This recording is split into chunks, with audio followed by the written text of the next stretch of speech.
four of us, because we were in F-18Fs, so we had pilots and Wizzo in the back seat, looked down a saw a white tic-tac object with a longitudinal axis pointing north-south and moving very abruptly over the water like a ping pong ball. There were no rotors, no rotor wash, or any sign of visible control surfaces like wings. As we started clockwise towards the object, my Wizzo and I decided to go down and take a closer look with the other aircraft staying in high cover to observe both us and the tic-tac. We proceeded around the circle about 90 degrees from the start of our descent, and the object suddenly shifted its longitudinal axis, aligned it with my aircraft, and began to climb. We continued down another 270 degrees, nose low, where the tic-tac, or we considered 270 degrees to where, and we went nose low to where the tic-tac would have been. Our altitude at this point was about 15,000 feet, and the tic-tac was about 12,000. As we pulled nose onto the object, within about a half mile of it, it rapidly accelerated in front of us and disappeared. Our wingmen, roughly 8,000 feet above us, lost contact also. We immediately turned back to see where the whitewater was at, and it was gone also.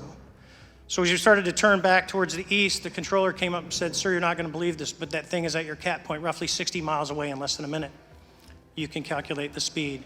We returned to Nimitz. We were taking off our gear. We were talking to one of my crews that was getting ready to launch. We mentioned it to them, and they went out and luckily got the video that you see, that 90-second video.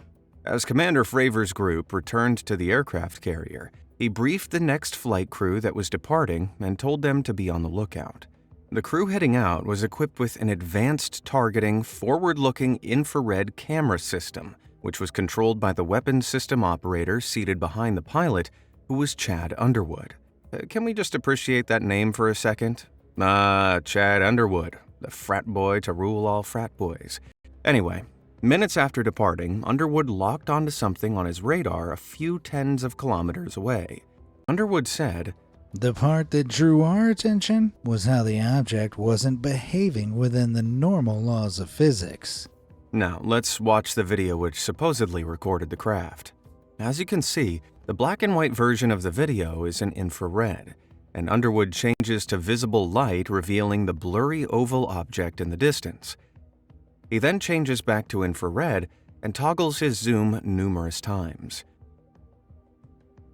Suddenly, the UFO disappears off the side of the screen.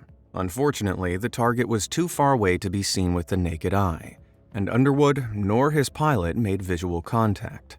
Following their encounter, the Naval Strike Group continued detecting anomalous radar tracks for at least 2 more days. Skeptics have tried to explain the footage as being an airplane of some sort, but airplanes can't zip around the sky as if gravity is non-existent.